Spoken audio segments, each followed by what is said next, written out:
యేసునామమే మధురం, మదిలో తలచిన ధన్యం. యేసునామమే మధురం.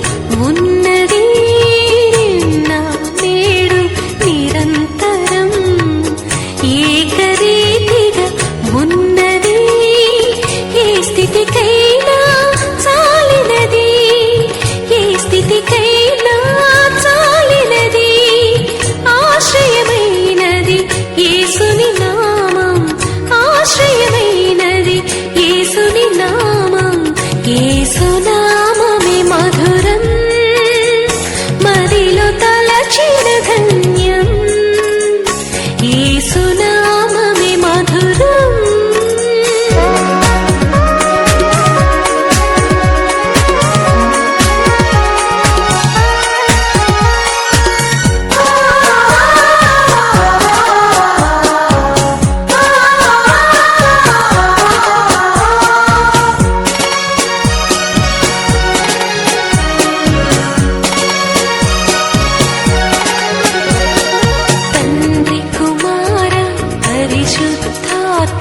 త్రియేక దేవుని నామము, తండ్రి కుమార పరిశుద్ధాత్మ త్రియేక దేవుని నామము. ఆది అంతము లేనిది, ఆది అంతము లేనిది, ఆకాశము కన్న ఎత్తైనది, ఆకాశము కన్న ఎత్తైనది. యేసునామమే మధురం, మదిలో తలచిన ధన్యం. యేసునామమే మధురం, మదిలో తలచిన ధన్యం. వెతలు తీరును, కృపలు దొరుకును, సాటి లేనిది యేసుని నామం. వెతలు తీరును, కృపలు దొరుకును, సాటి లేనిది యేసుని నామం. యేసునామమే మధురం, మదిలో తలచిన ధన్యం. యేసునామమే మధురం. ప్రేమగల పరలోకం ఉన్న తండ్రి, నాయన తండ్రి యేసయ్య, నీకే వందనాలు స్తోత్రాలు. ఈ బైబిల్ కొడుకులో నాయన సాయంకాలం 7 గంటలకి నాయన ఈ కొడుకి నాయన ప్రార్థిస్తారు నా తండ్రి. అలాగే తండ్రి తమాటికి నాయన మీ బిడ్డలో పాడారు నాయన, బిడ్డను కూడా నాయన ఉంచండి.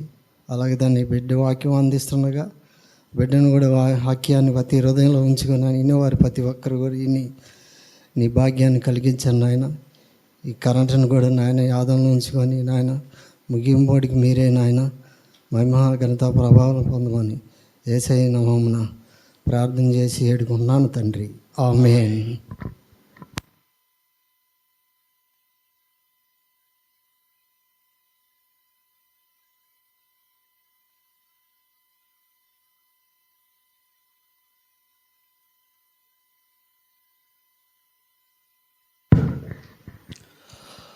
ప్రభునామములో అందరికీ వందనాలు పిల్లారా.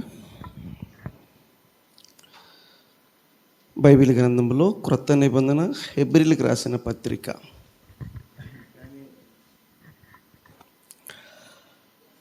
12వ అధ్యాయం 5వ వచనాన్ని చదువుదాం.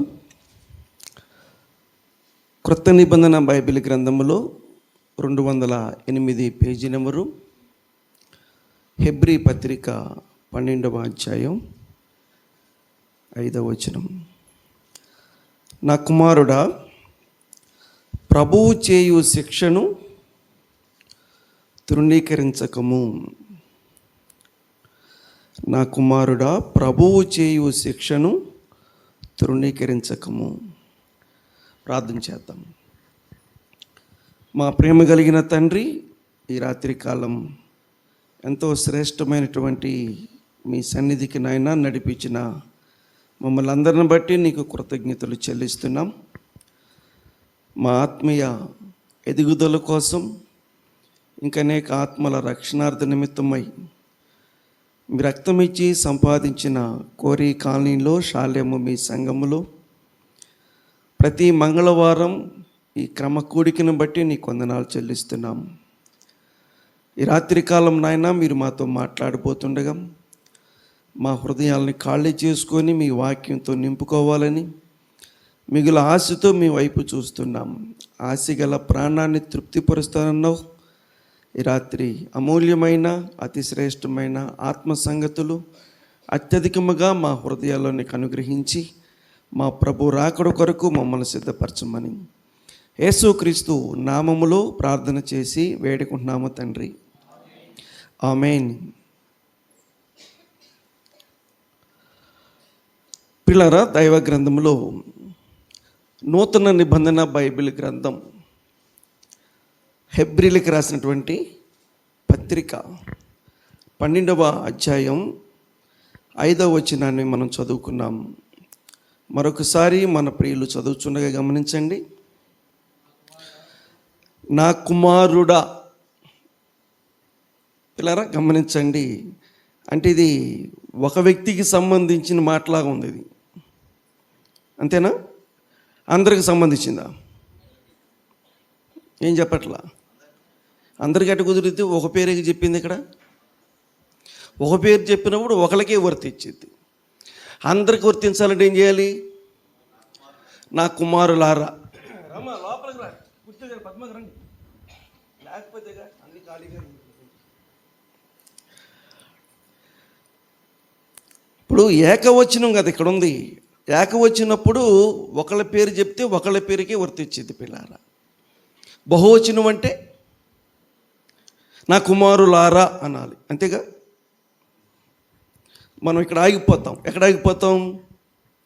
నా కుమారుడు అని అక్కడ ఆగిపోతాం, నా కుమార్తె అని అక్కడ ఆగిపోతాం. ఒక మాట చెప్పాలంటే ఎప్పుడు మనం ఆగిపోతూనే ఉంటాం. ఆగిపోవటం కాదు, ఏం చేయాలి?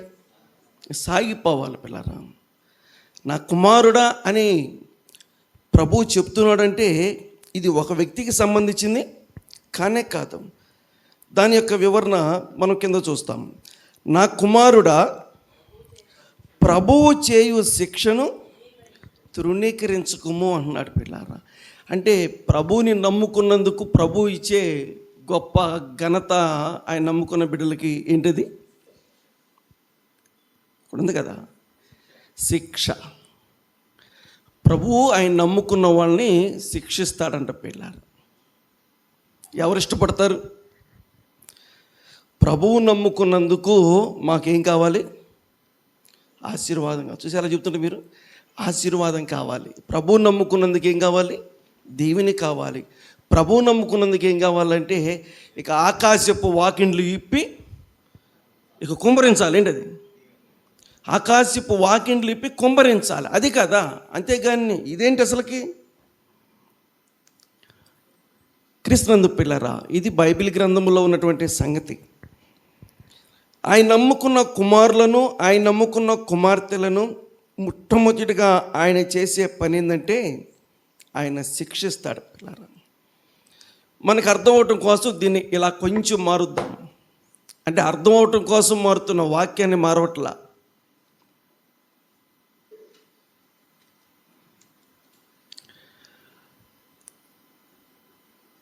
రోడ్డు మీద బండి మీద వెళ్తూ ఉంటే ఎదర బస్సు మీద ఒక స్టిక్కరింగ్ కనిపించింది. అదేంటంటే చెప్పాలి బంగారయ్య గారు, డ్రైవరు, అది బాగా చెప్పారు. ఎక్కడున్నాడు? దాని ఇంకోసారి చెప్పండి. ట్రైనింగ్ అంటే ఇంగ్లీష్ కదా, తెలుగులో చెప్పండి చూద్దాం. అంతే పిల్లరా, డ్రైవరు శిక్షణలో ఉన్నాడు. అంటే డ్రైవరు డ్రైవింగు కొత్తగా ఏం చేస్తున్నాడు? నేర్చుకుంటున్నాడు. ఇప్పుడు డ్రైవర్ ఎలాగున్నాడంటే శిక్షణలో ఉన్నాడు. శిక్ష కాదు, శిక్షణ. శిక్ష వేరు, శిక్షణ వేరు. పిల్లరా, శిక్ష అంటే ఏంటి? తప్పు చేసిన వాళ్ళని, నేరం చేసిన వాళ్ళని, ఇంక వేరేదన్నా కానివ్వండి, దాన్ని శిక్షిస్తారు పిల్లరా. ఇందుకు ప్రభు శిక్షిస్తున్నాడా, శిక్షణ ఇస్తున్నాడా? బైబిల్ని మనం అట్లా అర్థం చేసుకోవాలి. ప్రభువు మనల్ని శిక్షించటం కాదు, ఏం చేస్తున్నాడు? మనకి శిక్షణ ఇస్తున్నాడు పిల్లరా. డ్రైవర్ శిక్షణలో ఉన్నాడు. అలాగే ప్రభువు నమ్ముకున్నటువంటి మనల్ని కూడా దేవుడు ఏం చేస్తాడంటే ఆయన శిక్షణ ఇస్తూ ఉన్నాడు. అది ఎలాగుంటుందంటే శిక్షించినట్టుగా ఉంటుంది. శిక్షణ ఎలాగుంటుంది? శిక్షించినట్టుగా ఉంటుంది పిల్లారా. ఆ శిక్షణ దాదాపుగా కష్టంగా ఉంటుంది. అది ఎలా చెప్పాలి అంటే ఆ శిక్షణలోకి వెళ్ళినోడికి అర్థమయ్యేది, అందరికీ అర్థం కాదు. ఆ శిక్షణ ఇచ్చేటప్పుడు ఇది లేకపోయింది, ఇంత అవసరం ఏముంది, ఇంత అవసరమా, ఇంత కష్టం అవసరమా, ఇంత ఇబ్బంది అవసరమా అని ఇసుకెత్తిపోయింది. కానీ మనం పూర్తి చేసుకుంటే దాని తర్వాత చాలా మేలులు ఉంటాయి. అది ఈ రాత్రి మన అంశం. ఈ రాత్రి అంశం ఏంటంటే ప్రభువు నమ్ముకున్న బిడ్డల్ని ఆయన శిక్షిస్తున్నాడు. దాన్ని మనం ఎలా అర్థం చేసుకోవాలంటే భయపడుకోకుండా ప్రభువు నమ్ముకున్న బిడ్డల్ని శిక్షణకి ఆయన నడిపిస్తూ ఉన్నాడు పిల్లారా. ట్రైనింగ్ ఇస్తూ ఉన్నాడు, శిక్షణ ఇస్తున్నాడు అన్నమాట. ఆ శిక్షణ అనేది మనకు ఒక శిక్షలాగా ఉంటుంది. అంటే శిక్షణ అని చెప్పలేదు కదా, శిక్ష అన్నాడు కదంటే మనకు భయం వేస్తూ ఉంది. భయపడుకోకుండా ధైర్యంగా ఉందాం రండి. హెబ్రీ పత్రిక 12వ అధ్యాయం 5వ వచనంలో, నా కుమారుడా, ప్రభువు చేయు శిక్షను ఎట్టి పరిస్థితులు ఏం చేయొద్దు, తృణీకరించబాకు. కుమారుడు కాదు, నా కుమారులారా, కుమారులనే కాదు, నా కుమార్తెలారా. ప్రభువు నమ్ముకున్న ఆయన బిడ్డల మీద మన అందరినీ కూడా దేవుడు ఏం చేస్తాడంటే ఆయన శిక్షిస్తాడు పిల్లలు. ఇది మనకు అర్థమవటం కోసం వచనం 8, అదే 12వ అధ్యాయం 8వ వచనం, కుమారులైన వారందరూ, ఇక్కడ బహువచనం, 5వ వచనంలో ఏకవచనం. ఇప్పుడు మనం ఏకవచనం కాడ ఆగకూడదు, ఎక్కడికి వెళ్ళాలి? బహువచనం కాడికి వెళ్ళాలన్నమాట. ఇది ఒకడికి కాదు, ఇది అందరికని మనకు అర్థమైపోయింది. మరలా కుమారులైన వారందరూ శిక్షలో పాలు పొందుచున్నారు అంటే కుమారులుగా ఎవరైతే ఉంటారో, కుమార్తెలుగా ఎవరైతే ఉంటారో వీళ్ళందరూ ఖచ్చితంగా ఏం చేయాలి? శిక్షలో పాలు పొందాల్సిందే, శిక్షణ తీసుకోవాల్సిందే. బైబిల్ ట్రైనింగ్లు కాదు పిల్లరా. ఇది శిక్షణ. దేనికి శిక్షణ ముందు మనం గమనిద్దాం. ఒకవేళ ప్రభువు చేసేటువంటి ఆ శిక్షను 8వ వచనంలో, మీరు పొందని ఎడల దుర్బీజులే కానీ కుమారులు కారు. అంటే నాకు ప్రభువు పెట్టే శిక్ష వద్దు, నాకు ప్రభువు పెట్టేటువంటి ఆ శిక్షణ నాకు వద్దు అనుకునే వాళ్ళందరూ కుమారులు కాదంట, కుమార్తెలు కాదు. ఎవరాళ్ళు? దుర్బీజులు. ప్రభువుని నమ్ముకున్నప్పటికీ కూడా నాకు ప్రభు శిక్ష నాకు అవసరం లేదు, ప్రభు ఇచ్చే శిక్షణ నాకు అవసరం లేదు, ఆ ట్రైనింగ్ నాకు అవసరం లేదు అని అనుకుంటే మనము కుమారులుగా ఎంచబడతాం, దుర్బీజులుగా ఎంచబడతా ఉంటాం పిల్లారా. ఇప్పుడు చెప్పండి, ఈ ప్రసంగానికి వెళ్ళే ముందు శిక్ష మనకు కావాలా వద్దా? ఇది లేకోకుండా అది లేదు. ఏది? ఇది లేకోకుండా పరలోకం లేదు. అసలు మనం నమ్ముకుంది దేనికోసం? పరలోకం.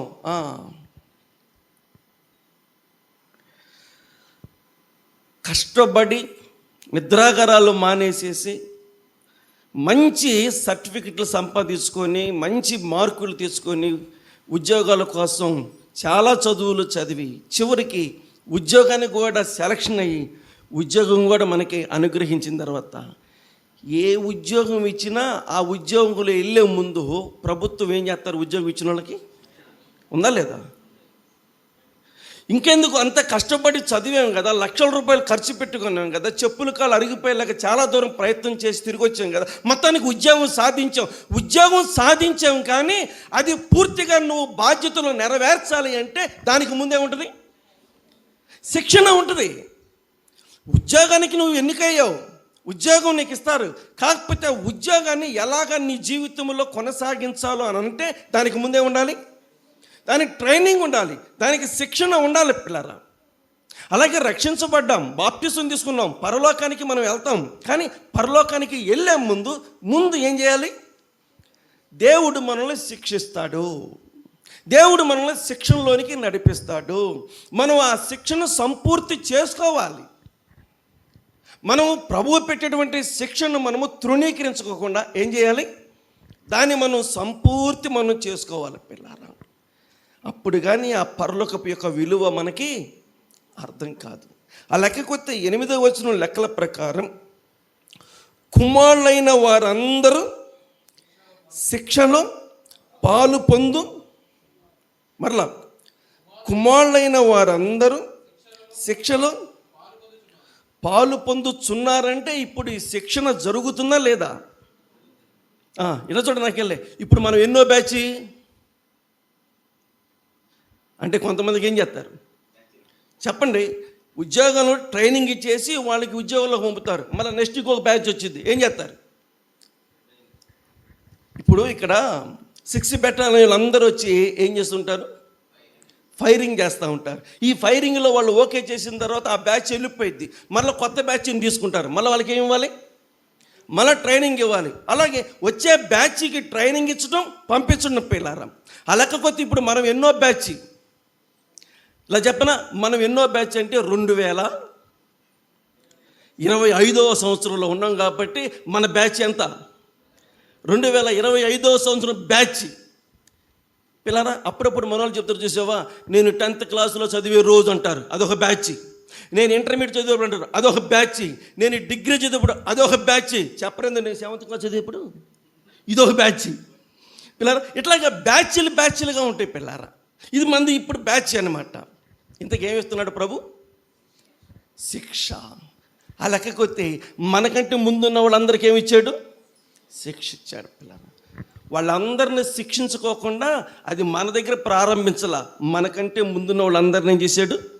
ఆయన శిక్షించాడు, అందరినీ శిక్షించాడు. చూడండి, పరలోకానికి వెళ్ళే స్త్రీ పురుషులందరినీ దేవుడు శిక్షించాడు. శిక్ష లేకుండా మాత్రం పరలోకానికి ఒక్క సిలువు మీద దొంగగా తప్ప. ఎందుకంటే మీరు భలే పట్టుకుంటారు గమ్మత్తులుగా, ఏమంటే భలే క్యాచ్ చేస్తారన్నమాట. మంచిది చేయాలి కూడా, అలా క్యాచ్ చేయాలి, అడగాలి, ఖచ్చితంగా చేయాలి పిల్లలు. అదేం తప్పు అనుకోబాకండి. ఏదన్నా మాట్లాడినా అది తప్పుగా భావించుకోబాకండి పిల్లలు. అడుగుతూ ఉండాలి, తప్పేం లేదు, పొరపాట్లు అనుకోబాకండి అవన్నీ. కాబట్టి సిలువు మీద ఉన్న దొంగ తప్ప మిగతా వాళ్ళందరికీ శిక్షణ. ఇంకా చెప్పనా, మరణం చూడకోకుండా ఇద్దరు వెళ్ళిపోయారు, వాళ్ళకు కూడా ఏముంది? శిక్షణ. 300 సంవత్సరాలు ఆయన ప్రభుత్వం నడిచాడు. కాకపోతే ఆయన ఏ రకమైన శిక్షణ పొందాడు అనేది వివరణ బైబిల్లో మనకు లేదు పిల్లరా. ప్రభువు నమ్ముకున్న ప్రతి ఒక్కరికి శిక్ష ఉంటుంది, అది ఉండాలి కూడా. అది ఉంటేనే మనకి దాని యొక్క సంపూర్ణమైన విషయం అర్థము అయిద్ది పిల్లరా. అర్థం చేసుకొని పరలోకంలో ప్రవేశించాలి. ఇక పాఠాన్ని ప్రారంభిస్తున్నా అంటే ఇప్పుడు దాకా చెప్పింది పాఠం కదా, పాఠమే కానీ దాని మొదలు అన్నమాట పిల్లారా. ఇప్పుడు పాఠం ప్రారంభిద్దాం. కుమారులైన వారందరూ ఏం చేయబడ్డారు? శిక్షించబడ్డారు. అందరిని గురించిన మరి వచనాలు మనం ఇప్పుడు చూడలేం, కానీ మనందరికీ తెలుసు. బైబిల్ గ్రంథములో మనకు బాగా పరిచయమైనటువంటి ఒక వ్యక్తిని గురించిన సంగతిని చెప్పి నేను ముగిస్తాను. రండి, బైబిల్ గ్రంథములో ఆదికాండం 37వ అధ్యాయం 13వ వచనం చదువుదాం. క్రొత్త నిబంధన బైబిల్ గ్రంథం ఆదికాండం. అమ్మా శ్రవయ్య కొద్దిగా ముందు జరగండి, వాళ్ళు కొద్దిగా కాళ్ళు చెప్పుకుంటారు. మీరు కొద్దిగా ముందు జరగండి అమ్మా. వెనక కూర్చునే వాళ్ళకి మరి ఇరుగ్గా ఉంది, కొద్దిగా ముందు కూర్చోండి. చదవండి. అప్పుడు ఇశ్రాయేలు యోసేపును చూచి, ఆదికాండం 37:13 చదువుతున్నారు. అప్పుడు ఇశ్రాయేలు యోసేపును చూసి, నీ సహోదరులు నీ సహోదరులు షెకెములో మంద మేపుచున్నారు, షెకెములో మందని మేపుచున్నారు, నిన్ను వారి యొద్దకు పంపెదను. నిన్ను వారి యొద్దకు పంపేదను. ఇప్పుడు మనం ఏం చెప్పాలంటే ఎవరెవరు మాట్లాడుతున్నారు, ఎవరితో మాట్లాడుతున్నారు? అలా సైలెంట్ అయిపోయారు. అది కదా మన అంశం, బాగా చెప్పారు. ఇప్పుడు యేసోపు ఇశ్రాయేలు కాదు మనకు కావాల్సింది. ఇశ్రాయేలు అనబడిన తండ్రి యేసోపు అనబడిన కొడుకుతో మాట్లాడుతున్నారు. మన అంశం ఏంటి? తండ్రి కుమారులు ఏం చేస్తాడు? శిక్షిస్తాడు. అలాగకొస్తే యాకోబు అనబడిన తండ్రి, ఇశ్రాయేలు అనబడిన తండ్రి యేసోపు అనబడినటువంటి ఆ కొడుకుని ఏం చేస్తున్నాడంటే, మీరు చెప్పాలి, నా కుమారుడా నేను మీ అన్నోళ్ళ దగ్గరికి పంపుతున్నాడు. అంతేనా? చదువు. ఇశ్రాయేల్ నీ సహోదరులు షెకెములో మంద మేపుచున్నారు, నిన్ను వారి యొద్దకు పంపెదను. తలపైకి ఎత్తండి. అంటే ఇప్పుడు హెబ్రీ పత్రిక 12:5 ప్రకారం ఆదికాండం 37:13 కరెక్ట్గా మ్యాచ్ చేయనియా లేదా? ఇప్పుడు నేను మీ సహోదరులు పంపుతున్నాను అని తండ్రి అంటున్నాడు. సహోదరులు ఎప్పుడు దొరుకుతాడా సింగల్గా అని చెప్పి వాళ్ళు ఏం చేస్తున్నారు? మీ అందరూ తెలుసుగా. యేసోపు సింగల్గా ఎప్పుడు దొరుకుతాడా అని చెప్పేసి వాళ్ళు చూస్తున్నారు. అసలు ఆ 37వ అధ్యాయం అంతా ఏంటి? పగ పగ పగ. ఎవరి మీద? యేసోపు మీద. పిల్లలు, ఆ 37వ అధ్యాయంలోనే 1, 2, 3 సార్లు రాయబడి ఉంది. ఇశ్రాయేలు యొక్క కుమారులు యేసోపు మీద పగపట్టి ఉన్నారు.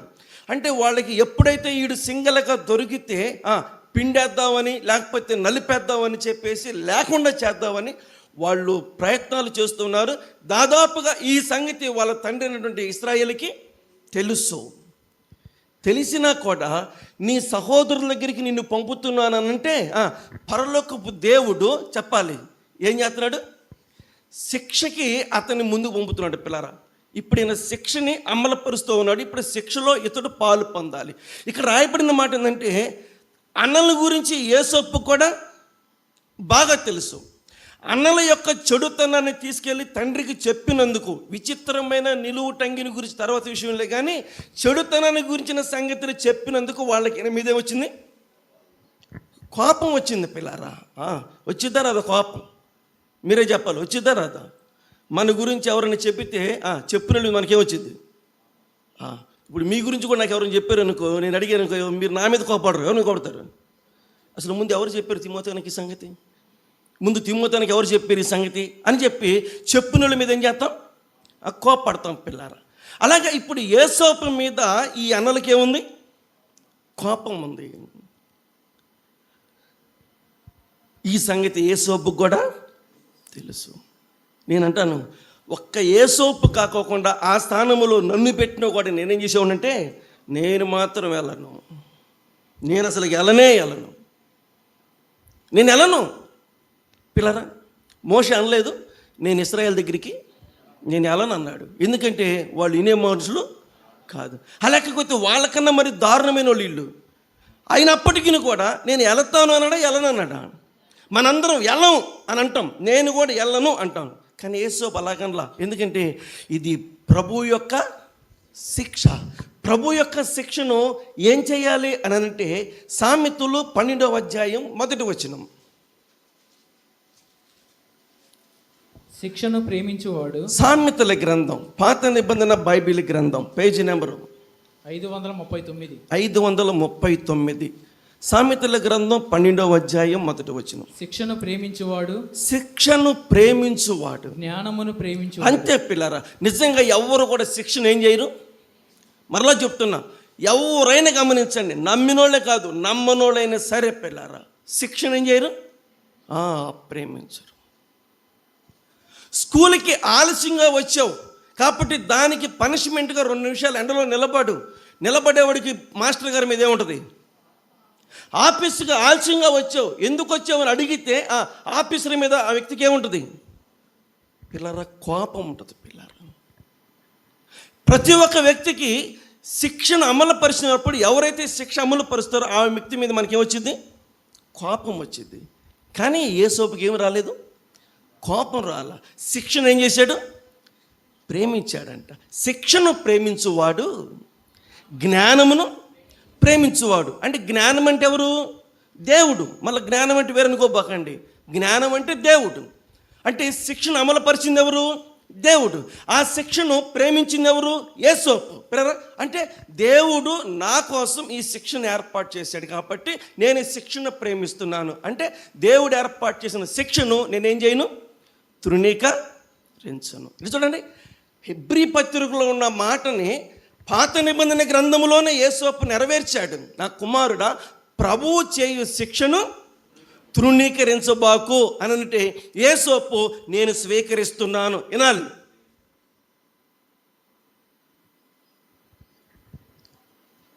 ఏం చేసావమ్మా?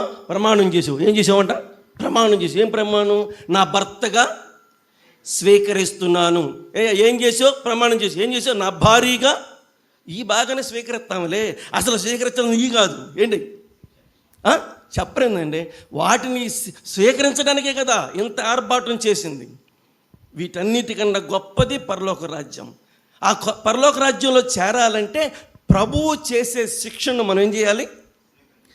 తృణీకరించకూడదు. చెప్పాలి, యేసోపులాగా స్వీకరించాలి.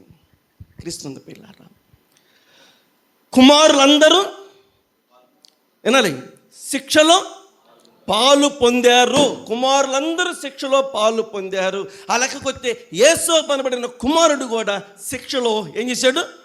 పాలు పొందాడు. రెండో మాట చెప్తున్నాను. శిక్ష సంతోషంగా ఉంటుంది కదా, మిగిలిన ఆనందంగా ఉంటుంది కదా. శిక్ష ఎట్లుంటుంది? శిక్ష హెబ్రీ పత్రిక 12వ అధ్యాయం 10వ వచనం. శిక్ష ఎలాగుంటుందో చూద్దాం. వారు బైబిల్ గ్రంథం హెబ్రీ పత్రిక 12వ అధ్యాయం 10వ వచనం. వారు కొన్ని దినముల మట్టుకు తమ ఇష్టము వచ్చినట్టు మనలను శిక్షించారు గాని మనము తన పరిశుద్ధతలో పాలు 11 చదువమ్మా, 11 చదివి. మరియు ప్రస్తుతమందు, ఆ మాట కావాలి, ప్రస్తుతమందు సమస్త శిక్షయు దుఃఖకరముగా కనబడును. అంటే ఈ శిక్ష చూస్తుంటే ఎలా ఉంటుంది? సమస్త శిక్షయు దుఃఖకరంగానే ఉంటుంది కానీ సంతోషకరంగా ఉండదు పిల్లారా. ఇక్కడ తేలిపోయిద్ది. ఏమని చెప్పాలి? గట్టి వేయు, ఓటి వేయు. ఇది లేనంతసేపు అందరు గట్టోళ్ళే, అందరు గొప్పోళ్ళే, అందరూ కూడా చాలా శ్రేష్టమైన వాళ్ళే. కానీ దేవుడు ఏది గట్టిదో ఏది ఓటిదో తేల్చటానికి ఏం ఏర్పాటు చేశాడు? శిక్ష ఏర్పాటు చేశాడు పిల్లారా. అంటే ఇప్పుడు ఈ శిక్షలో ఉన్న వాళ్ళు, దీన్ని గెలిచిన వాళ్ళు నిజమైన వాళ్ళు, ఇది తట్టుకోలేక వెళ్ళిపోయిన వాళ్ళు పిల్లరా, వాళ్ళు సరైనటువంటి వాళ్ళు కానే కాదు. బైబిల్ గ్రంథంలో మనం చూస్తూ ఉన్నాం. సమస్త శిక్ష చూస్తానికి ఎలాగుంటుంది? అది దుఃఖకరంగానే ఉంటుంది. కుమారుడా యేసోపు, నేను మీ అన్నల దగ్గరికి పంపుతాను రా అని అంటే ఆ శిక్ష ఎంత కఠినంగా ఉంటుందో యేసోపు అంచనా వేసి ఉంటాడా వేయలేదా? అలాగే నాన్న, ఖచ్చితంగా వెళతాను. నా అన్నల దగ్గరికి నేను వెళతాను. అది కఠినంగా ఉంటుంది, అది దుఃఖకరంగా ఉంటుంది, అయినా పర్లేదు. ఎందుకంటే సెలవు ఇచ్చింది ఎవరు? తండ్రి, దేవుడు. పిల్లరా, కాదంటానికి నేనేవాడిని? ఖచ్చితంగా వెళ్తాను. పిల్లరా, సమస్త శిక్ష ఎలాగుంటుంది? దుఃఖకరంగా ఉంటుంది. స్టార్ట్, శిక్షలోకి వెళ్తున్నాడు. శిక్షణ ప్రారంభమైంది యేసోపుకి. 37వ అధ్యాయం 19వ వచనం. ఆదికాండం 37వ అధ్యాయం 19వ వచనం. వారు ఇదిగో ఈ కలలు కనువాడు వచ్చుచున్నాడు. అంటే ప్రారంభం అయిపోయింది పిల్లరా. ఇదిగో వస్తున్నాడు. ఎవడాడు? ఈ కలల కనేవాడు వస్తున్నాడు.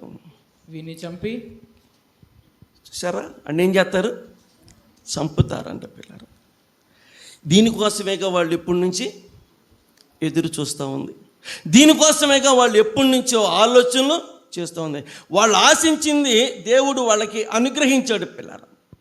ఇదిగో ఈ కలలకనేవాడు వస్తున్నాడు, వీడిని చంపి ఇక్కడనున్న ఒక గుంటలో పారవేసి దుష్టమృగము వీడిని తినివేసినని చెప్పుదాం. అప్పుడు వీని కలలేమోగునో చూద్దాము రండని ఒకరితో ఒకడు మాట్లాడుకునేది. పిల్లరా, కావాలని వెళ్తున్నాడు ఎవరు? యేసోపు. ఎక్కడికి? వాళ్ళు ఏం చేసినా సరే నేను నా తండ్రికి ఏం చెప్పను? ఎదురు చెప్పను. ఎదురు చెప్తే నేనేం కాను? నేను కుమారుని కాను. ఎందుకంటే ఈ శిక్ష సంపూర్తి చేసుకోకపోతే నేను గమ్యస్థానం చేరాలంటే నేను ఈ శిక్షను ఖచ్చితంగా నా జీవితంలో నెరవేర్చి తీరాలి అని చెప్పి పిల్లరా బయలుదేరి వెళ్తూ ఉన్నాడు. వాళ్ళు ముందుగానే ప్లాన్ చేసుకున్నారు. మొత్తానికి అందరు కలిసి పట్టుకొని యేసోపుని ఎక్కడ పడేశారు? సమస్త శిక్ష దుఃఖకరంగానే ఉంటుంది పిల్లారా. మనం మాటలు అలా చెప్పుకుంటున్నాం కానీ పొడిగా ఉన్నాయి, కానీ అక్కడ ఆయన పడిన బాధను మనం ఏం చేయలేం, మనం వర్ణించలేం. అక్కడ ఆయన పడిన ఇబ్బందిని మనం ఏం చేయలేం, మనం వర్ణించలేం. మనం తేలిగ్గా చదివేసుకున్నాం, కానీ ఆ శిక్షని యేసోపు ఎంత బాధకు గురవుతున్నాడు పిల్లారా. ఆ అన్నల మధ్య, ఆ చేతుల్లో గమనించండి, ఆ లోపలికి నెట్టడంలో ఆయన బతిలాడిన విధానం, వాళ్ళ చేతులు పట్టుకొని కాళ్ళు పట్టుకొని ఎంతగా ప్రాధేయపడినప్పటికీ కూడా కఠినమైన మనస్తత్వం కలిగి అమాంతంగా గుంతలోకి నెట్టేసారే తప్ప పిల్లలు గమనించండి, అతన్ని కాపాడాలనే ఆలోచన వాళ్ళకి ఎవరికి రావట్లేదు. ఆ రకంగా ఈ శిక్ష ప్రారంభించబడింది. అది చాలా దుఃఖకరంగా ఉంది. గుంటలో పడేసేసి పక్కకి వెళ్ళిపోయి వాళ్ళు ఏదో వ్యవహారం చేసుకుంటా ఉంటే ఈలోపు ఒకటికి దుర్బుద్ధి ఒకటి పుట్టింది. ఏమని?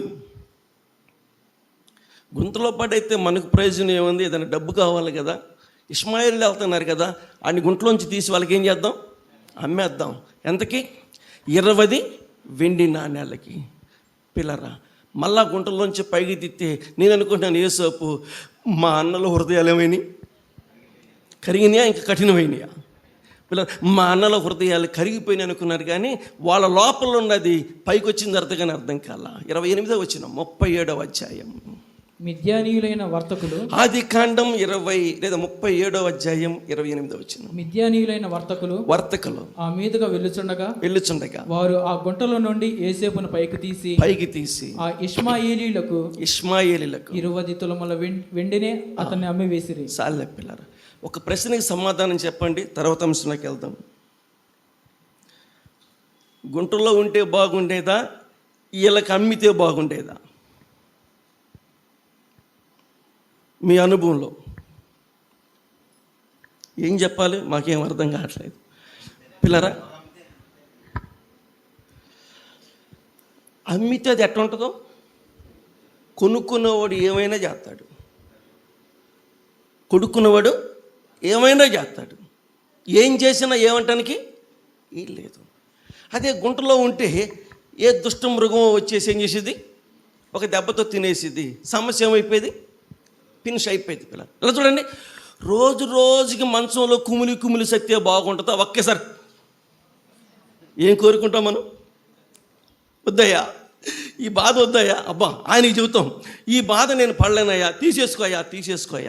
పిల్లరా, రోజుకు నేను ఈ బాధ పడలేనయ్యా. పిల్లరా, ఒక్కసారి ప్రాణం పోతే ఎంత బాగుండున్నాం. రోజుకి అది చాలా ఇబ్బందికరమైన విషయం. ఇప్పుడు వాళ్ళు కొనుక్కున్నారంటే వాళ్ళు ఏం చేస్తారు? వాళ్ళు ఏమైనా చేయొచ్చు. కొనుక్కునేవాడు వాడి ఇష్టం, వాడి ఇష్టం అంతే.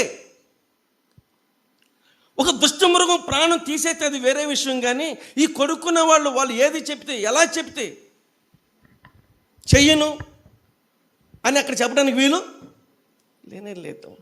పిల్లరా, ప్రస్తుతము సమస్త శిక్ష ఎలాగుంది? దుఃఖకరంగా ఉంది. పిల్లరా, మనోళ్ళు అప్పుడప్పుడు అంటారు, శుభ్రంగా కరోనాలో పోయినా బాగుండంట. ఎందుకు అనలేదా?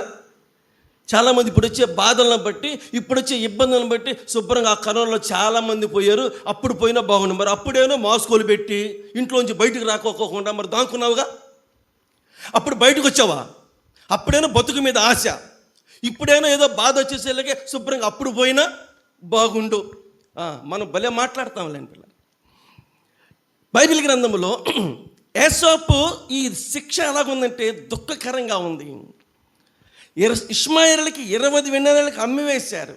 వాళ్ళు తీసుకెళ్ళి 39వ అధ్యాయం మొదటి వచనం ఆదికాండం, 39వ అధ్యాయం మొదటి వచనం ఆదికాండం. యోసేపును ఐగుప్తునకు తీసుకుని వచ్చినప్పుడు ఫరో యొక్క ఉద్యోగస్తుడును రాజ సంరక్షక సేనాధిపతియునైన పోతీఫరును ఒక ఐగుప్తీయుడు అక్కడికి అతను తీసుకుని వచ్చిన ఇష్మాయిల్ యొద్ద అతను కొనెను. పిల్లరా, ఇంకొక వ్యక్తి కొనుక్కున్నాడు అక్కడ. ఇష్మాయిలే కొనుక్కున్నారంటే మళ్ళీ వాళ్ళు ఏం చేశారు? తీసుకెళ్ళి యేసోపుని అమ్మివేశారు. మరొక వ్యక్తి యేసోపుని అక్కడ కొనుక్కున్నాడు. ఇంతవరకు ఒక పద్ధతిగా ఉంటే శిక్ష తగ్గుతుందా పెరుగుతుందా? శిక్ష తగ్గుతుందా పెరుగుతుందంటే శిక్ష పెరుగుతుంది పిల్లరా.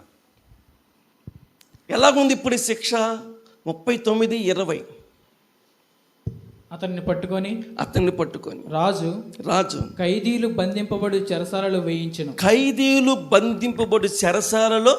వేయించాను. చాలండి. ఇప్పుడు ప్రస్తుతానికి యేసోపు ఎక్కడున్నాడు? చెరసాలలో ఉన్నాడు పిల్లరా. నేను ఇందాకే చెప్పా, ఏమని చెప్పానంటే ఆ గుంటలో ఉండేనే పోయేది. ఎందుకు? ఆ సాయంకాలానికో రేపు పొద్దునకో చచ్చిపోతాడు. ఆ సాయంకాలం కానీ లేకపోతే చెప్పాలి సాయంకాలం అవంగానే ఏమైంది అంటే సూర్యుడు అస్తమించగానే క్రూర మృగాలు అడవిలో నుంచి బయటకు వస్తాయి. అప్పుడు యేసోపుని తినేస్తాయి. ఆ రోజు చచ్చిపోయినా బాగుండు. కానీ ఇప్పుడు ఎక్కడికి వచ్చాడు అంటే చెరసాలలో ఉన్నాడు. చెరసాలలో ఇప్పుడే చనిపోడు. ఎప్పుడు చనిపోతాడో కూడా తెలియదు. ఇప్పుడు యేసోపు చెరసాలలో ఉన్నాడు పిల్లరా. ఇప్పుడు ప్రస్తుతము శిక్ష ఎలాగుంది యేసోపుకి? దుఃఖకరంగా ఉందా సంతోషకరంగా ఉందా? ఏదో కొంచెం పోతీఫరు ఇంట్లో ఉండగా కొంచెం ఉపశాంతి కలిగినట్టుగా అనిపించింది. ఎట్లాగా? ఈ ఇంట్లో నాకన్నా పైవాడు ఎవరు లేరు అనే స్థానం సంపాదించుకున్నాడు. ఇంకా పర్వాలేదులే అనుకున్న టయానికి పిడుగులాంటి పరిస్థితి ఏర్పడిపోయింది. ఇంకా పర్వాలేదు, ఇంతకాలం నేను చాలా ఇబ్బందులు పడ్డాను, ఇక నేను పర్వాలేదు అనుకున్న టయానికి ఇప్పుడు దాకా జరిగిన దానికంటే అతి దారుణమైన సంఘటన యేసోపుకి జరిగింది పిల్లల. ఎలాగున్నాడు ఇప్పుడు యేసోపు? చెరసాలలో యేసోపు స్థితి ఎలాగుంది? 105వ కీర్తన 18-19 వచనాలు. శిక్షణ ఎలాగుందో చూడండి యేసోపుకి. వారు కీర్తన 105వ కీర్తన 18వ వచనం 19వ వచనం. వారు సంకెళ్ళ చేత అతని కాళ్ళు నొప్పించిరి. వాళ్ళు సంకెళ్ళ చేత అతని కాళ్ళు చేశారు, నొప్పించారంట పిల్లలు. సంకెళ్ళు వేసి కాళ్ళని నొప్పించారు. ఇనుము అతని ఒక్క నిమిషం పిల్లరా.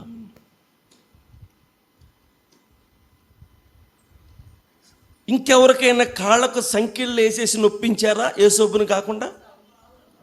కదా. చెరసాలలో ఉన్న చెరసాల నాయకుడు ఏం చేశాడు? కాళ్ళకు బొండ వేసి బిగించేశాడంట పిల్లలు.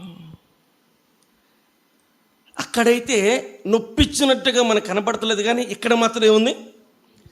ఆ నొప్పి పిల్లలు గమనించండి. ఆ కాళ్ళు ఏమవుతుంది?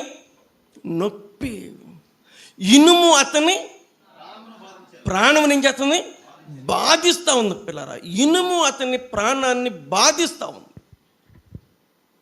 ఇందాకే చెప్పాను, అప్పుడు చచ్చిపోయినా బాగుండు. కాళ్ళు వాసిపోతుంది. ఇనుము అతని ప్రాణాన్ని బాధిస్తూ ఉంది. రోజు బాధే. యోబు చెబుతున్నాడు, ఎప్పుడు తెల్లారిద్దా అని. తెల్లారి మళ్ళీ ఏమన్నాడు? ఎప్పుడు రాత్రి అయ్యిద్దా అని. అంటే రాత్రి నిద్ర లేదు, పగలు మనశ్శాంతి లేదు. రోజు ఈ శిక్షను తట్టుకోలేకపోతున్నాడు. వయసు చాలా తక్కువ, శిక్ష ఎక్కువ. వయసు చాలా తక్కువ, శిక్ష ఎక్కువ. తల్లి బాబు వినండి, వాక్యం వినండి. పరలోకానికి వెళ్ళే వాళ్ళందరికీ ఈ రకమైన శిక్ష ఉంటుంది, ఉండి తీరిద్ది. ఆ తర్వాత మనం ఎక్కడికి వెళ్తాం? పరలోకానికి వెళ్తాం. యేసోపులాగా ఉండాలి. యేసోపులాగా ప్రభు పెట్టే శిక్షను మనం భరించాలి పిల్లరా. ఇంతకీ ఇంకెన్ని రోజులు ఉంటాడు ఆ పరిస్థితి వస్తుంటే? ఇంక సుమారుగా ఎన్ని రోజులు బతుకుతాడు అన్నట్టుగా ఉంది అక్కడ. మీ అందరికీ చరిత్ర తెలుసు కాబట్టి ఆయన ఏం చావాడు అంటారు మీరు, నాకు తెలుసులే. కానీ అక్కడ పరిస్థితి చూస్తుంటే ఎలాగుంది. దీనికి బైబిల్ చెప్పే సమాధానం ఏంటంటే 118వ కీర్తన 18వ వచనం. బైబిల్ గ్రంథం పాత నిబంధన యెహోవా 118వ కీర్తన 18వ వచనం. యెహోవా నన్ను కఠినంగా శిక్షించను గాని. నన్ను ఏం చేశాడు? కఠినముగా శిక్ష. ఇంతకీ యేసోపు శిక్ష తేలిక శిక్ష, కఠినమైన శిక్ష? ఒకవేళ మనకి ఏదైనా శిక్ష రావాలని ఎలా రావాలి చెప్పాలి. షుగర్ పేషెంట్లో 2 నెలలకు ఒకసారి రక్తం తీయాలి. ఎడ తీయాలి? రక్తం తీయాలా వద్దా? పిల్లరా ఆ సూది చూస్తుంటేనే భయం వేస్తుంటుంది. పిల్లరా అది సూది చూస్తుంటేనే భయం వేస్తుంటుంది. ఒక్కొక్కరు రక్తం తీసినట్టే ఉండదు, ఒక్కొక్కటి తీస్తాడు. చెప్పండి ఏమంటే ఇక వాడు ఆ నరం వెతుకుతూ ఉంటాడు. ఇటు పొడిచి ఇప్పుడు అసలుకే షుగర్ ఇంక పెరిగిపోయింది మనకి. పిల్లరా చాలామంది అంటారు ఇంజక్షన్ చేయాలి జ్వరం తగ్గాలంటే. అందులో మన డాక్టర్లు మరి 2 చేయాలి, ఒకటి కూడా కాదు.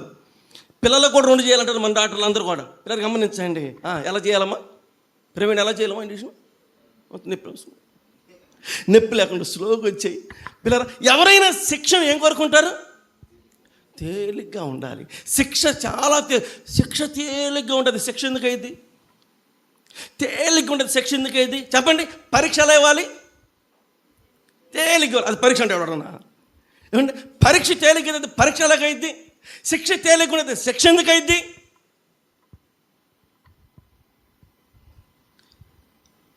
పరీక్ష తేలిగ్గా ఉండాలి. పిల్లరా మరి ఉద్యోగం కూడా తేలిక పట్టి ఉద్యోగం తీసుకుంటావా? పరీక్ష తేలిగుణలుగా ఉద్యోగం కూడా చిన్న తీసుకో. పిల్లరా దేవుడు చేసే శిక్ష మనం అనుకున్నంత తేలిగ్గా ఉండదు. బైబిల్లో ఉన్నమాట ఏంటంటే కఠినముగా శిక్షించాడంట. ఎవరిని? యేసోపుని. నేనంటాను అంత కఠినంగా శిక్షించడం మరి దారుణం. కానీ మన వాళ్ళు జడ్జిమెంట్ చెప్తారు. ఏమో నాకైతే ఈ పద్ధతి ఏమో నచ్చల, ఇలా చేస్తే బాగుండు, అలా చేస్తే బాగుండు అని మనం సలహాలు ఇస్తాం కొంతమందికి. ఏమో నాకైతే నచ్చలే ఈ పద్ధతి, అదేం పద్ధతి, ఇదేం పద్ధతి. ఆ లెక్క కొద్ది ఇప్పుడు దేవుడు కఠినంగా శిక్షిస్తున్నాడు ఒక అమాయకుడిని, ఒక మంచోడిని, ఒక మంచి వ్యక్తిని. పిల్లారా నన్ను ఒక మాట చెప్పనండి, సంసోను లాంటి శిక్షించినా బాగుండు. ఎందుకో చూసారా అలా చెప్తున్నారు. ఇంకోటి చెప్పనా, సౌలు లాంటి శిక్షించినా బాగుండు. ఎందుకో? నిజంగా యేసోపుని శిక్షించవచ్చా? శిక్షించడానికి యేసోపులో ఏ కోణంలోనైనా ఎక్కడైనా పొరపాటు మనోళ్ళు చెప్తారు కదండి, ఇదే పాపకొండవం అర్థం కావట్లేదు. చెడ్డోళ్ళందరూ ఉంటున్నారంట, మరెవరు పోతున్నారు?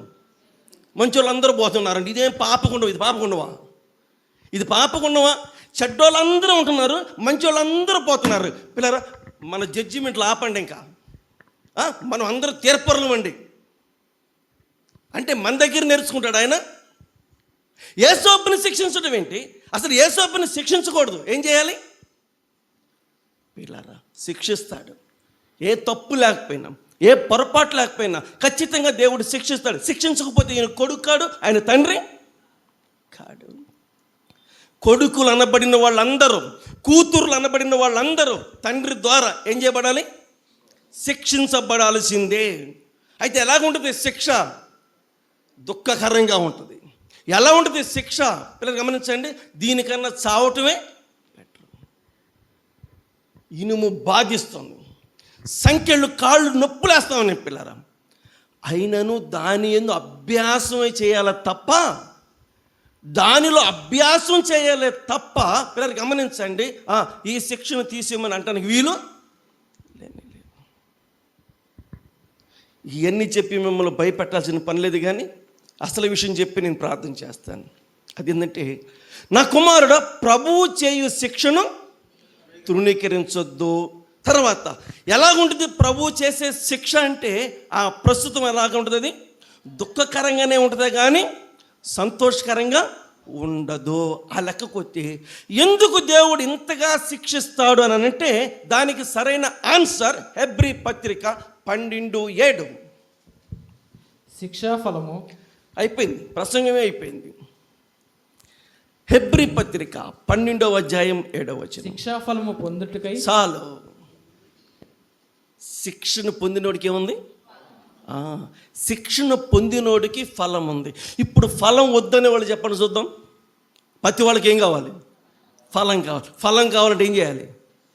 శిక్ష పొందాలి. శిక్ష లేకుండా ఏమీ లేదు, ఫలం లేదు. అంటే దేవుడు ఊరకనే శిక్షించట్లా. పరలోకం ఖాయం. పరలోకానికి వెళ్ళే మనకి గమనించండి, ఫలం ఏర్పాటు చేస్తున్నాడు. ఆ ఫలం కావాలి అంటే ఏం చేయాలి? శిక్ష పొందాలి. అంటే శిక్ష ఫలం ఇవ్వటానికే తప్ప ప్రాణం తీయటానికి కానే కాదు. నీకు ఫలం ఇవ్వటానికి, నీకు ఫలం ఇవ్వటానికి పిల్లారా. ఫలం అనగానే మనకు గుర్తుకొచ్చేది ఏ ఫలం? ఇంకంతే, ఇంకేం గుర్తుకొస్తుంది? ఏ ఫలం? గర్భఫలం. మాట్లాడితే ఇదే ఫలం పిల్లరా. ఫలం అనగానే గర్భఫలం, గర్భఫలం. ఇంకా చెప్పాలంటే నీకో ఫలం అంటాం. ఏ ఫలం? ఆత్మఫలం అంటాం పిల్లరా. ఆత్మఫలం కాదు, గర్భఫలం కాదు. ఏ ఫలం? శిక్షాఫలం. ఒక మాట చెప్పనా, గర్భఫలం కంటే, ఆత్మఫలం కంటే శిక్షాఫలం చాలా శ్రేష్టమైంది. శిక్షాఫలం చాలా గొప్పది పిల్లారా. బాగా అర్థం చేసుకోండి. చాలామందికి గర్భఫలం కావాలి, ప్రభు బిడ్డలకి ఆత్మఫలం కావాలి. కానీ ప్రభు చెప్తున్నాడు వీటికంటే ముఖ్యమైనది ఏంటంటే శిక్షాఫలం కావాలి. అడగండి, ప్రభువా నన్ను శిక్షించిన ఆయన. ఎందుకు తెలుసా? ఆ తర్వాత నీకేమిస్తాడు? ఫలం ఇస్తాడు పిల్లరా. మరి యేసోపుని కఠినంగా శిక్షించాడు దేవుడు, మరి ఫలం ఇచ్చాడంటే ఎన్నో వందల ప్రసంగాలు మనం విన్నాం. అయితే ఆ మాటలు చెప్పి నేను ముగించేస్తాను. బైబిల్ గ్రంథం, కీర్తనల గ్రంథం 105వ కీర్తన 20వ వచనం చదువుదాం.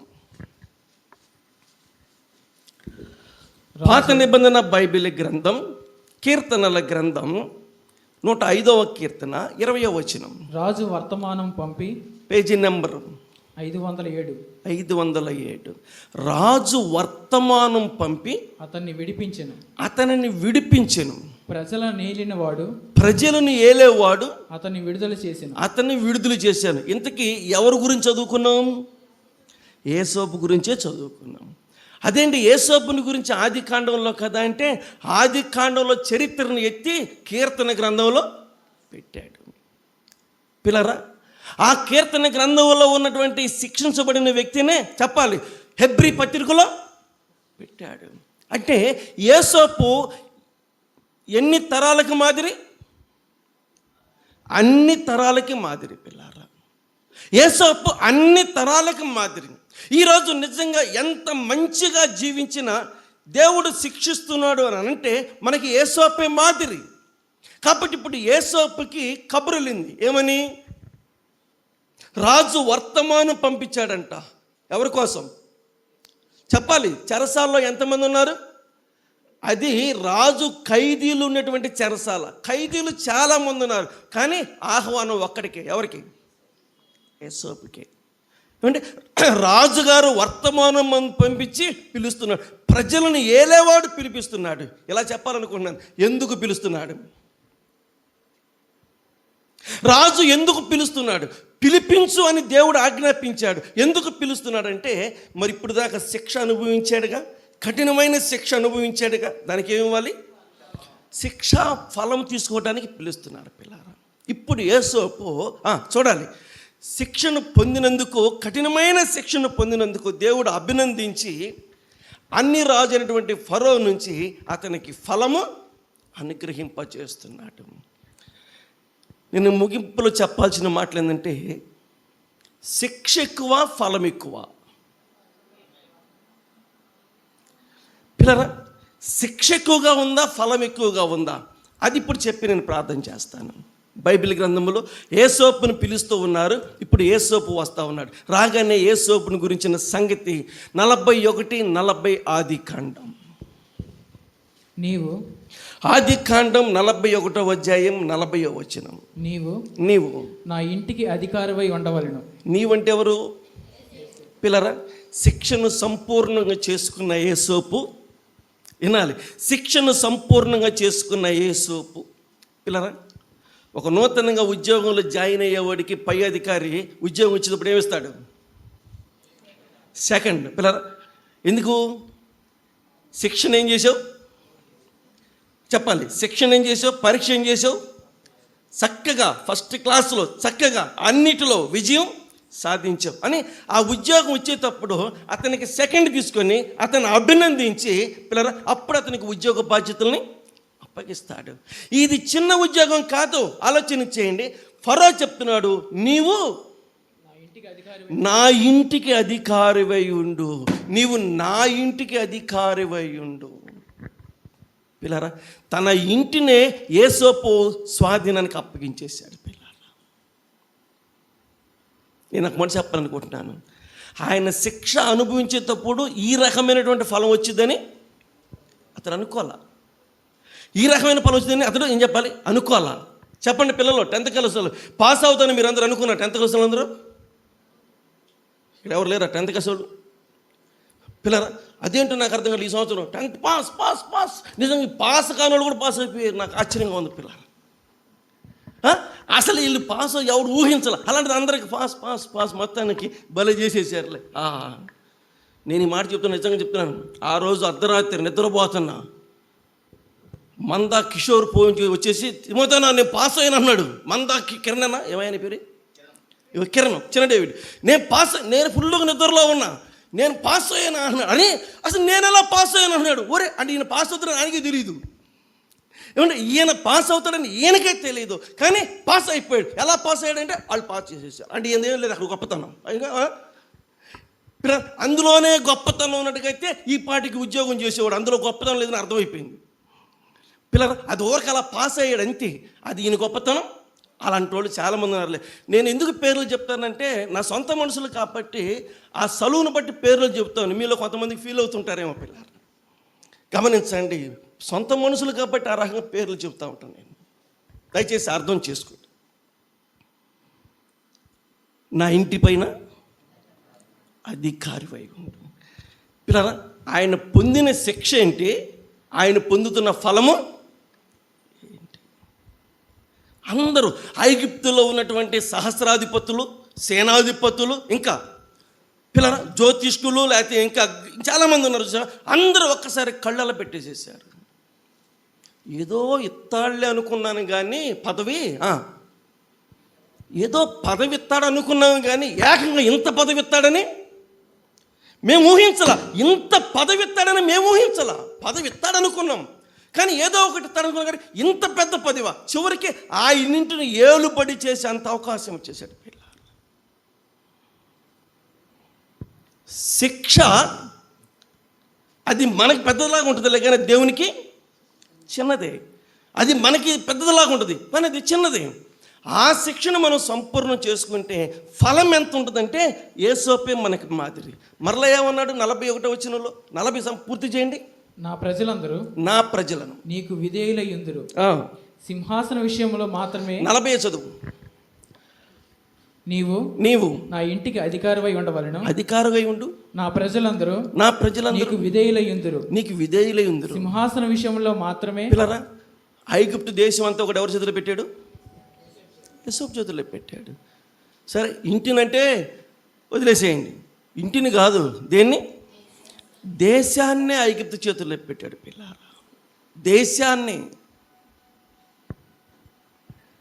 ఒక్కొక్కసారి తప్పనిసరి వచ్చినప్పుడు ఇంట్లో ఉన్న పెద్దోళ్ళు ఒక ప్రాముఖ్యమైన పని మీద బయటకు పోవాలన్నప్పుడు ఆ ఇంటిని వదిలిపెట్టిపోవటానికి మనం వెనక ముందు ఆడుతుంటాం. ఎందుకో పిల్లలేని చిన్నోళ్ళు మరి ఇంట్లంతా వాళ్ళ మీద వదిలిపెట్టి వెళ్తే ఏమైద్దో, ఇల్లు అవసరం, ఇంటి నిండా వస్తువులు ఉన్నాయి, ఇంటి చుట్టూ వస్తువులు ఉన్నాయి, కోళ్ళు ఉన్నాయి, మేకలు ఉన్నాయి, ఏదో మొత్తానికి ఒక ప్రాముఖ్యమైన పని మీద వెళ్ళాలన్నా మనం పెద్దవాళ్ళు ఏం చేస్తాం, వెళ్తానికి కొంచెం ఆలోచన చేస్తాం పిల్లరా. ఎందుకంటే పిల్లలు చిన్నోళ్ళు, చాలా సామాగ్రి ఉండి వీళ్ళు ఏమైనా ఆటకాయకపోతే ఏమైపోద్దో ఇల్లంతా అని భయపడతాం. అందుకని సామాన్యంగా బాధ్యతలు ఎవరికి ఇవ్వం? చిన్నపిల్లలకి ఇవ్వం. పిల్లరా ఫరో అన్నాడు, ఐగుప్తు దేశం అంతా నీ చేతుల్లో పెడుతున్నాను, ఐగుప్తు దేశం అంతా నీ చేతుల్లో పెడుతున్నాను. ఏం చూసి ఐగుప్తు దేశం చేతిలో పెడుతుంది? పిల్లరా ప్రభువు తన కుమారుడిని యేసోపుని శిక్షిస్తే ఆ శిక్షకు దేవుడు ఫరో ద్వారా అంత ఫలాన్ని ఏర్పాటు చేశాడు. రండి, ఫస్ట్ శిక్షను చూసి అమ్మో మన వల్ల కాదు, నా వల్ల కాదు, నాకు ఆ ఉద్యోగం లేకపోయినా పర్లేదు, నాకు ఆ పదవి లేకపోయినా పర్లేదు, నాకు ఆ నడిపింపు లేకపోయినా పర్లేదు, చెప్పాయా, నాకు ఆ నడిపింపు లేకపోయినా పర్లేదు, నాకొద్దు నాయన. కొంతమంది చూసి ఏం చేస్తారు, భయపడిపోతారు. పిల్లరా, తర్వాత జరగబోయే సంగతులు దృష్టిలో పెట్టుకోవాలి. తర్వాత జరగబోయే సంగతులు దృష్టిలో పెట్టుకోవాలి. ఇంతకీ ఫలం ఏమవుతుంది? వాస్తవంగా ఫలము రెట్టింపు అవుతుంది. ఎవరికి? ఫలము రెట్టింపు అయ్యేది ఇక్కడ అక్కడ ఏమో. మత్తయి సువార్త 5:11 లేదా 12 చదువు. మత్తయి సువార్త 5:12.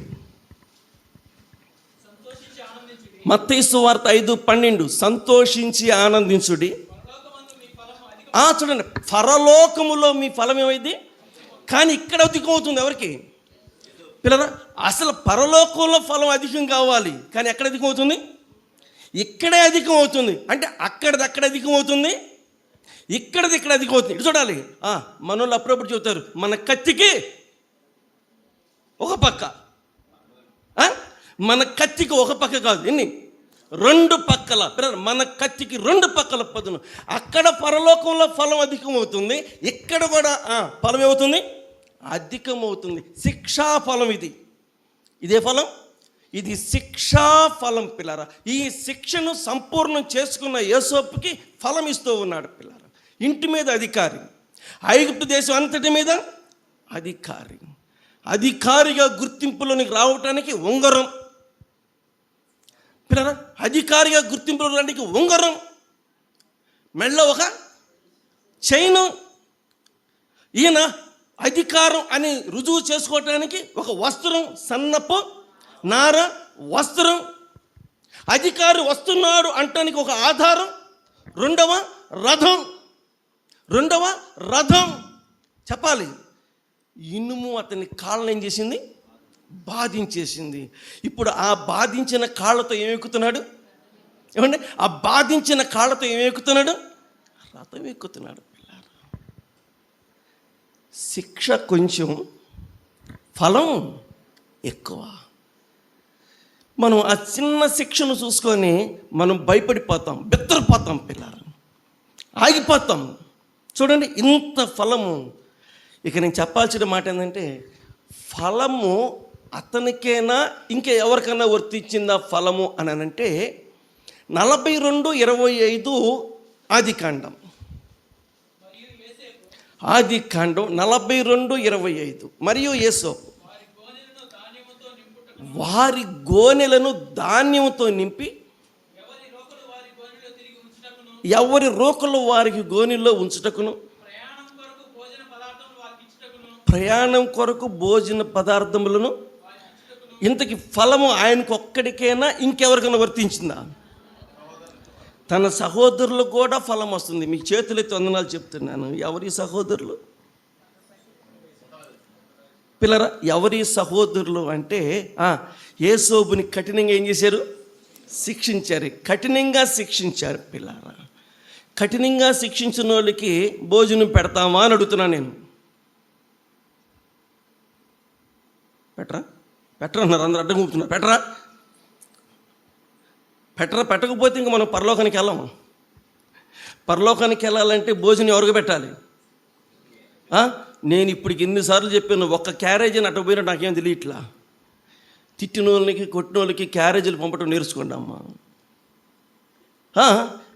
అది బైబిల్ గ్రంథం చెప్పేది. ఇప్పుడు యేసోపు చూడు, భయంకరంగా శిక్షించారు. వాళ్ళ డబ్బులు వాళ్ళ సంచులో పెట్టి, పిల్లరా, బస్తాల నిండా బియ్యం పోసి వాళ్ళ డబ్బులు వాళ్ళకే ఇచ్చేసి, మరి అక్కడ రాజుకి డబ్బులు పంపించాలిగా, ఫరోకి ఇయ్యాలవుద్దా? వాళ్ళు అంటారు, మీ డబ్బులు నాకు అందిని అంటే ఎవరు డబ్బులు ఇచ్చాడు? యేసోపు డబ్బులు ఇచ్చాడు. యేసోపు డబ్బులు ఇచ్చి, పిల్లలు గమనించండి, వాళ్ళకి మళ్ళీ దారుల మధ్యలో భోజనం అంట. అంతేనా? ఇప్పుడు ఆపరేషన్ చేసుకున్న పేషెంట్కి భోజనం ఎవరు? ఆరోగ్యశ్రీ. ఇక్కడ ఏం చెప్తున్నాడు? వాళ్ళకి దారిలో మళ్ళా భోజన పదార్థాలంట. పిల్లలు అంటే ఫలము అతడికే కాకోకుండా అతనికి బాధ కలిగించిన వాళ్ళు కూడా ఫలం ఏర్పాటు చేస్తూ ఉన్నాడు. అయిపోలా 43:33 ఆదికాండం. రండి ముగిద్దాం. ఆదికాండం 43:33. జ్యేష్ఠుడు మొదలుకొని కనిష్ఠుని వరకు వారు అతని ఎదుట తమ తమ ఈడు చొప్పున కూర్చొని ఉన్నారు గనుక ఆ మనుషులు ఇంతకు ఏం చేస్తున్నారు? ఇక్కడ అర్థం కాల. భోజనం చేస్తున్నారు. ఏం చేస్తున్నారు? భోజనం చేస్తున్నారు. మిమ్మల్ని అడుగుతున్నాను, ఎంతమంది చేస్తున్నారు భోజనం? మీరు అంటారు, అందరూ అంటారు. ఇందాక 42:25 ప్రకారం అక్కడ ఎంతమంది? ఇక్కడ అంటే వివరణ ఎందుకు చెప్తున్నానంటే 42:25 లెక్కల ప్రకారము లేవీని బంధించి చెరసాల్లో పెట్టాడు. వాళ్ళు 10 మంది మాత్రమే ఉన్నారు. ఇక్కడ 12 మంది ఉంటారు. ఇక్కడ 12 మంది ఉంటారు. అక్కడ బెన్యామీన్ లేడు, ఆఖరోడు. ఇంకా 4వ వాడు లేవి లేడు. లేవి వచ్చేసేలేక యేసోబు దగ్గర చెరసాల్లో ఉన్నాడు. బెన్యామీన్ వచ్చి వాళ్ళ నాన్న దగ్గర కనాన్ దేశంలో ఉన్నాడు. వీళ్ళు 10 మందే, లేదా 9 మంది యేసోబుని తీసేత్తి. కానీ ఇక్కడికి వచ్చేలేకే పిల్లలు బెన్యామీన్ ఉన్నాడు, లేవి ఉన్నాడు, ఇంకా చెప్పాలంటే యేసోబు కూడా ఉన్నాడు. అంటే ఎంతమంది? మొత్తం 12 మంది ఏం చేస్తున్నారు? భోజనం చేస్తున్నారు. ఇది చూడండి, ఇంతకు ఏ భోజనం అది? అది ఏ భోజనం? ఏ భోజనం ఏముంది? చెరసాలలో ఏ భోజనం తిన్నాడు యేసోబు? ఆ భోజనమా? ముందే చెప్పాడుగా, వీళ్ళని తీసుకెళ్ళి ఏం కోయమన్నాడు?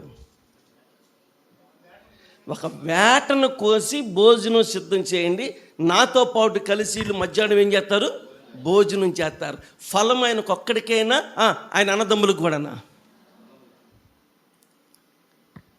నువ్వు కానీ దేవుని యొక్క శిక్షను తునీకరించకుండా దాన్ని స్వీకరిస్తే ఆ ఫలము ఎంత దూరం వెళ్ళిద్దో నువ్వు ఒకసారి ఆలోచించాలి పిల్లలు. మరలా చెప్తున్నాను, 45:23 ఆదికాండం. త్వరగా ఆదికాండం 45:23. అతడు తన తండ్రి నిమిత్తము మంచి వస్తువులు 10 గాడిదలు తండ్రి నిమిత్తము. ఆగండి, ఇందాక భోజనం ఎంతమంది చేశారు? మరి ఎవరు లేరు? వాళ్ళ నాన్న లేడు. ఇప్పుడు వాళ్ళ నాన్నకి స్పెషల్, వాళ్ళ నాన్నకి స్పెషల్, ప్రత్యేకం. ఇంతకు వాళ్ళ నాన్నకి భోజనం ఎంత? చదువుతారా? 10:23 వచనం.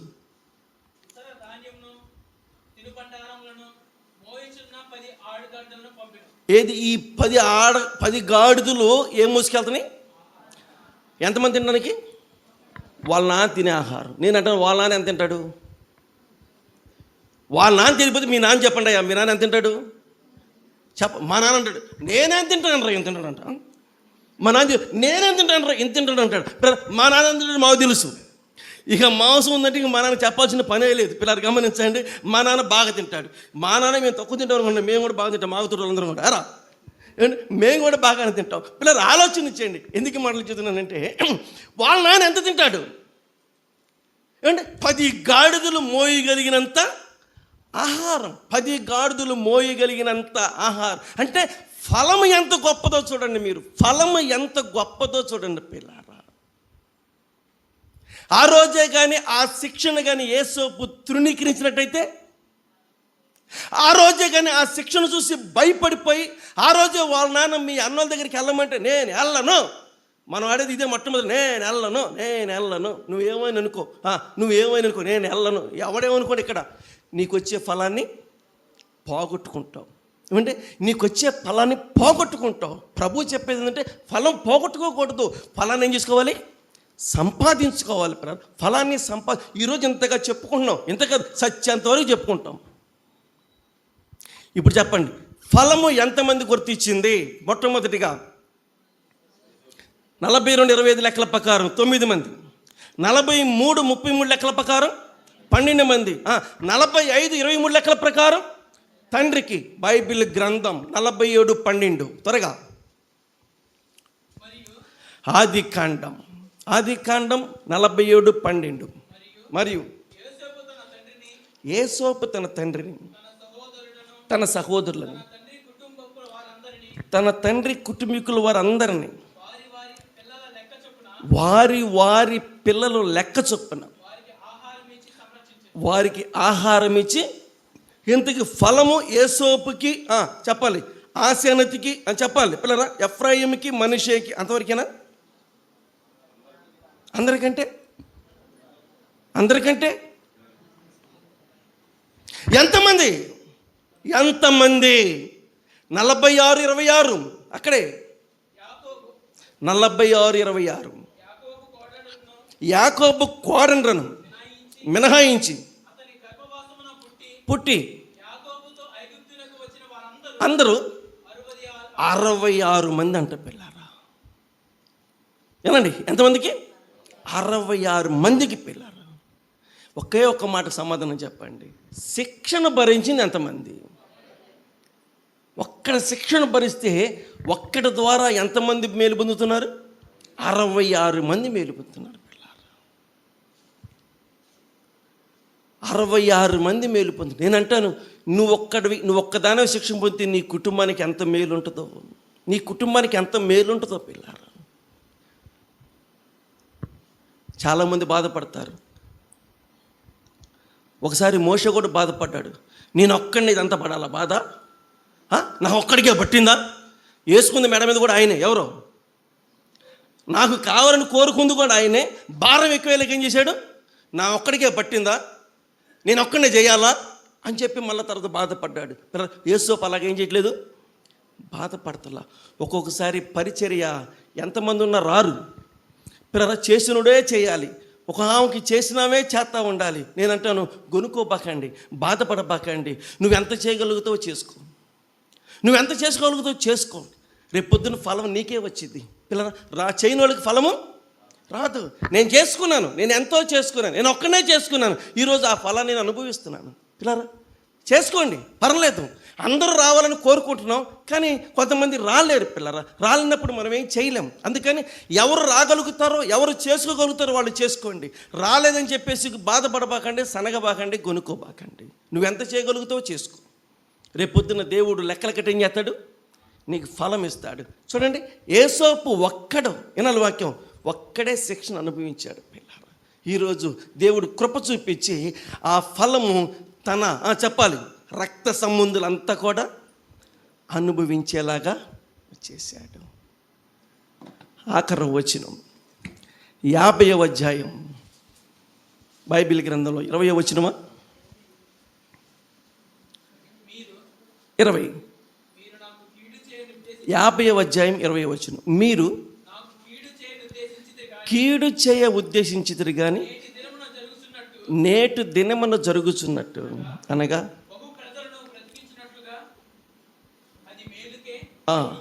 చేశాను. 21 భయపడబాకండి, మిమ్మును మీ పిల్లలను చాలు పిల్లరా.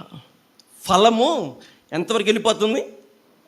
నేను మిమ్మల్ని పోషిస్తాను, మీ పిల్లలను కూడా నేను పోషిస్తాను. క్రీస్తునందు పిల్లరా, ఈ రాత్రి కాలం నా కుమారుడు ప్రభువు చేయు శిక్షను తృణీకరించొద్దు. ఒక్కొక్కరికి చిన్నది ఉంటుంది, చిన్న బహుమానమే ఉంటుంది. ఒక్కొక్కరికి పెద్దది ఉంటుంది, పెద్ద బహుమానం ఉంటుంది. ఏది ఏమైనా దేవుడు ఎలా శిక్షిస్తాడో అది ఆయన ఇష్టం. యేసోపును అలా శిక్షించాడు. నిన్ను ఎలా శిక్షిస్తాడో, నన్ను ఎలా శిక్షిస్తాడో ఆయనకి ఇష్టం వచ్చినట్టు శిక్షిస్తాడు పిల్ల. ఆయన శిక్షణ మాత్రం ఏం చేయకూడదు, మనం తృణీకరించకూడదు. ఆయన చేసే శిక్షను మనం ప్రేమించాలి. శిక్ష వస్తుందని చెప్పి మళ్ళీ దాన్ని గొనుక్కోకూడదు, సనుకోకూడదు పిల్లరా. మళ్ళీ మోసేలాగా అనకూడదు, నా ఒక్కడికే పట్టిందని, నా ఒక్కడికే చేస్తున్నారు, ఎవరు పట్టించుకోరు, మళ్ళీ అలా అనకూడదు. మళ్ళీ ఫలం పోయింది. ప్రేమపూర్వకంగా చేసుకో, సంతోషంగా చేసుకో, నీ సొంతగా చేసుకో. ఆ బాధలో ప్రభు మీద ఆధారపడు, ఆ బాధలో ప్రభువుకే మొరపెట్టుకో. పైనున్న దేవుడే నీకు శిక్షణ ఏర్పాటు చేశాడు, దాన్ని సంపూర్ణం చేసుకో. ఇది అత్యధికమైనటువంటి ఫలము సంపాదించుకో. ఇంతకీ శిక్ష ఎలాగ ఉంటుందంట? ప్రస్తుతం శిక్ష, సమస్త శిక్ష దుఃఖకరంగానే ఉంటుంది, కానీ ఇప్పుడు చెప్పండి, రథం మీద ఎక్కి తిరుగుతున్నప్పుడు ఎలా ఉంటుందో? రథం మీద ఎక్కి తిరిగినప్పుడు పిల్లరా, ఆ మెడలో చైన్ వేసినప్పుడు ఎలాగుంది? ఆ ఉంగరం పెడితే ఎలాగుంది? అందరూ సెల్యూట్ కొడుతుంటే ఎలాగుంది? ఇనుము బాధించినప్పుడు, కాళ్ళు నొప్పించినప్పుడు ఇవన్నీ గుర్తుకు రాలేదు కదా పిల్లరా. అంత కార్యం దేవుడు చేస్తాడు. ఇది యేసోపుకే కాదు, పరలోకానికి వెళ్ళే ప్రతి ఒక్కరికి ఖచ్చితంగా ఏముంటుంది? శిక్ష ఉంటుంది.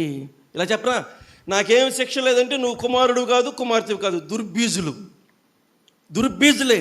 అడగండి, ప్రభువా నన్ను శిక్షించిన ఆయన, ప్రభువా నన్ను శిక్షించిన ఆయన, ప్రభువా నన్ను శిక్షించమని అడగం. కానీ ఇది మాత్రం అడుగుతాం, ఏమని? నాతో మాట్లాడాలా? నీతో మాట్లాడాలా? మాట్లాడితే బాగుంటుందా, శిక్షిస్తే బాగుంటుందా? చెప్పాలి. మాట్లాడితే బాగుంటుందా, శిక్షిస్తే బాగుంటుంది? అంటే మాటలు కాదు, ఏం కావాలి? శిక్ష. ప్రభువా యేసోపుని శిక్షించావు కానీ ఆయన, ఇంకా చాలామందిని శిక్షించావు, నన్ను కూడా శిక్షించిన ఆయన అని చెప్పి ఏరి కోరి ప్రభువుని అడిగి శిక్షణ తెచ్చుకొని ఈ రకమైన ఫలం పొందుదాం. అలాగుంటానికి దేవుడు సహాయం చేయనుగాక. ప్రార్థన చేద్దాం. మమ్మల్ని మిక్కిలిగా ప్రేమించిన మా ప్రేమ కలిగిన తండ్రి, మీ రక్తం ఇచ్చి సంపాదించిన స్థానిక సంఘాలు, భూమి మీద ఎన్ని సంఘాలు ఉన్నా ప్రతి సంఘానికి ఖచ్చితంగా నాయన మీరు అందించే సందేశం యొక్క విధానం, నా కుమారుడా లేదా నా కుమారులారా, నా కుమార్తెలారా, ప్రభువు చేయు శిక్షను తృణీకరించబాకండి. మమ్మల్ని శిక్షించేది మా మేలు కోసమే తప్ప కీడు కోసం కాదు. ఫలాలు ఉన్నాయి, చాలామందికి కొన్ని ఫలాలు తెలుసు, కానీ నిజమైన ఫలం, అసలైన ఫలం శిక్షా ఫలం నాయన. దానికి మించిన ఫలం ఇంకొకటి లేనే లేదు. అది కోరుకునే వాళ్ళు అరుదు. ఇంకా ఫలాలు కావాలని కోరుకునే వాళ్ళు చాలామంది ఉన్నారు, కానీ శిక్షా ఫలం కావాలని కోరుకునే వాళ్ళు తక్కువ. శిక్ష సంతోషంగా ఉండదు, దుఃఖకరంగానే ఉంటుంది, చాలా బాధకరంగా ఉంటుంది. కానీ దాని యందు అభ్యాసం చేస్తే తప్ప ఫలాన్ని మేము పొందలేము. యేసోపు నాయన సంపూర్తి చేసుకున్నాడు. ఆయన పొందినటువంటి శిక్ష కంటే ఫలం అధికంగా ఉంది. అది ఆయనకే కాదు, నీ బిడ్డలందరికీ అలాంటి కృపను అనుగ్రహించే దేవుడివి. మీ సందేశం సంఘానికి ఎంతో మా ప్రభువా పురుకొల్పును, ఉజ్జీవాన్ని, ఆత్మీయ ఎదుగుదలను నీ రాకడ పర్యంతం మేమందరూ కలిగి ఉండడానికి సహాయం చేయమని, నేటి వరకు ఇంకా రక్షణ అనుభవం లేకపోతే మీరు మాట్లాడుతుండగా ఆ పరలోకం చేరటానికి మిమ్మల్ని నమ్ముకొని ఈ రకమైనటువంటి మా ప్రభు తర్బీదు ద్వారా మీ రాజ్యంలో చేరే కృపను దయచేయమని ఈ మనవులు యేసుక్రీస్తు నామములో ప్రార్థన చేసి వేడుకుంటున్నాము తండ్రి. ఆమేన్. అందరికీ వందనాలు.